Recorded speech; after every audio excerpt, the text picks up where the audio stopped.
What's going on, guys? A quick video for you today. If you follow me on Twitter, you knew that I had a little bit of a back and forth with IMV Gaming, and I'm proud to have Alex on with me now to discuss and clear up a few things. So for those of you that didn't go through the Twitter situation, and I don't know who I was talking to, just for clarity. I know you guys had somebody using Twitter on Memorial Day. It's a holiday, and I guess right off the cuff, thank all our veterans and soldiers for what they've done for us. I'm sure you feel the same way.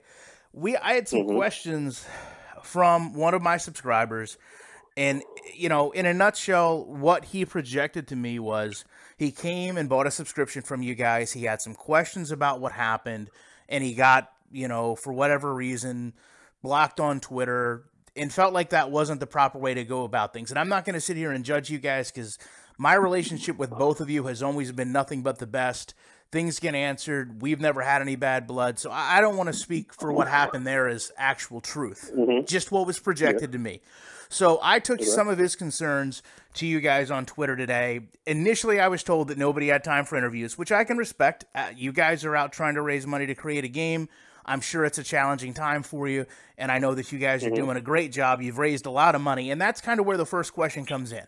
So right now, you've got $20,000 in hand and a projected $100,000 in advance payments. And for people who aren't aware, you guys are basically just giving subscriptions to help you get the game, get some freebies, and in turn, you're making monthly payments, which you guys are using to fund the game. Is that in a nutshell, Alex? That's correct. So my question was, being that I work in an industry, and we just talked about this briefly, I deal with about 5 million credit card payments a year. There's things that happen to people, fraud, credit card changes. They use a gift card, not a credit card. There's a million things that can happen where inadvertently and totally innocently, payments don't go through. So in a monthly installment plan payment, you guys project the full allotment of money to carry through. So the initial concern that this person came to me with, and then I said to myself, well, that's logical, was there ever any way of collecting that money back? So if someone comes to you and says, I'm going to do this for $200, I'm going to pay it in 12 months, and they stop after 3, you can't take them to collections, as an example, to get the money back, but you've also lost a lot of your capital that you're projecting as income. So from what he told me, there was no way they had factored that into the number. Which, I mean, to be honest with you, is kind of basic financial stuff. You can't always assume that every payment is going to get made. So have you guys, now that you're here with me, what is your plan for that happening? Well, I mean, it's a pretty simple plan. I think what the projection is right now for the numbers currently is so that right now, everything, like you said, is a projection as if everyone that signed up was to complete all 12 months of their plan, right?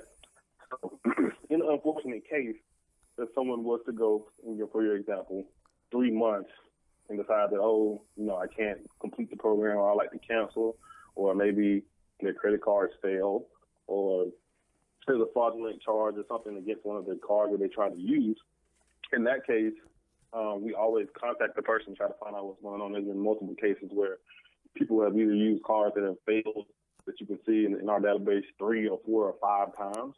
And there's also been times that the system we use allows us and alerts us if there's a potential fraudulent charge that someone attempts or tries to make. So to answer your question, right now it would say 100,000, right, Ryan? So yes. In the case, for example, if you were to sign up and do 3 months and cancel your program, cancel your subscription, we would take that away from the projection. So we will remove the amount that we projected you for and remove that from our next projection and our next update, and then just factor in anybody else that signed up or anybody else that canceled as well, or their payments has failed in that update. So now that your payment failed, you didn't make your next payment, we can't project that you will continue to make that. So until we get to the point where you cannot make a payment, or it's a failed payment, or something along those lines, we're going to continue to show what you would say is the optimistic view of everyone does make all 12 payments. But in the case that they don't, then the numbers will also reflect that on those days. Like I said before, or like the guy on Twitter said before, and we've answered people via email and whatever the case may be, when people cancel, or cars fail, like, we contact them to find out, what's going on. Like, are you having problems with your car, using it or whatever, and then we work towards a resolution. So anybody that chooses to do that, as far as cancellations or a failed card or whatever, those numbers will be reflected moving forward. So that's pretty much just the best answer I really can give you as of right now. The number you see as far as $100,000 is just more of an optimistic view, as if people were to reach those numbers, or make all of those payments. But if they don't, then the number will also reflect that as well. So there's really not much of a legal agreement. It's just the projection that they're going to pay the full amount. So with that said, has there been some thought or some concern that obviously, dealing in this field, there becomes a problem with a tangible product for the person? You don't have a tangible product yet. You're trying to get to the point where you can even construct that. But you do have other things that you're trying to promote. Have you thought that it's going to be a problem 6-7 months down the road where someone looks at this monthly bill, maybe they don't want to pay it, Christmas, holidays, whatever the case may be, they want to cancel out. It's going to affect your income toward making the game, but a big part of them not wanting to pay is not having that tangible item. Or another point would be, let's say we get, because this is going to run a year through May of 2018. Let's say we get to January, February of next year, and they say, you know what, they need $300,000. They need $200,000, and my $60 isn't going to make or break this. So I'm not going to worry about making my next payment. Are you guys concerned, or do you have a plan in place to try to help those people that have paid maybe 3, 4, 5, 6, 7 months in, but don't quite have something in their hand to justify finalizing those payments?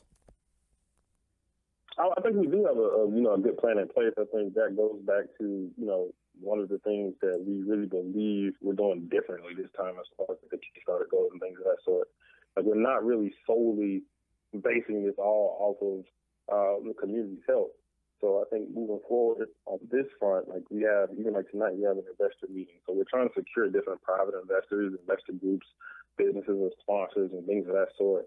And we talked to multiple individuals and groups as well since we launched this program 2 weeks ago. The program itself is to fund basically a phase of development. The total estimated amount, even as we discussed in the Kickstarter, is like $4 million to $5 million, depending on what we actually decide to put in the game. Obviously, some things can be cut due to budget, but the company that we're working with that we haven't divulged just yet, and we won't divulge it to reach our goal, has informed us that that's what we would need to start to begin the full-time development, to begin that process. That's why we're trying to couple the payments, the contributions of the community, and everything else along those lines with the help of our investors, like Spencer Dinwiddie, and other individuals that have spoken to us and expressed extreme interest in investing in this project. So I think that would be one of the things that will hopefully we will see get them on board. So, like, for instance, tonight, if we were to go to this investor meeting and secure his investment, that's something that would be included in our next update. So, for example, because I can't obviously divulge what amount this guy is interested in investing, if he were to invest $20,000 today, right, Ryan, let's say we have 23 on hand. So in tomorrow's update, if we receive that check in hand, our update would be, if the numbers stay the same as they are now, it would be 43,000 on hand, including everything invested from the community as far as this crowdfunding effort, the entire program, and investments, and including recurring payments would be 125,000 or whatever the case would be. Without the numbers, I don't know how much it is right now, including recurring payments and investments and everything else. So we truly believe that us, the community, seeing that there is a process and a plan in place, that, we aren't just sitting back, crossing our legs and waiting on them to throw money at this, and we're actually actively seeking funds in other places, that will make them want to stay on board, because $850,000 is really just the start of what we want to do. We don't want to make, a cookie cutter game. We want to make something that's competitive on the highest level. So we have to raise what we need to do that. But I hope that answered that question. I don't have much more to say about it.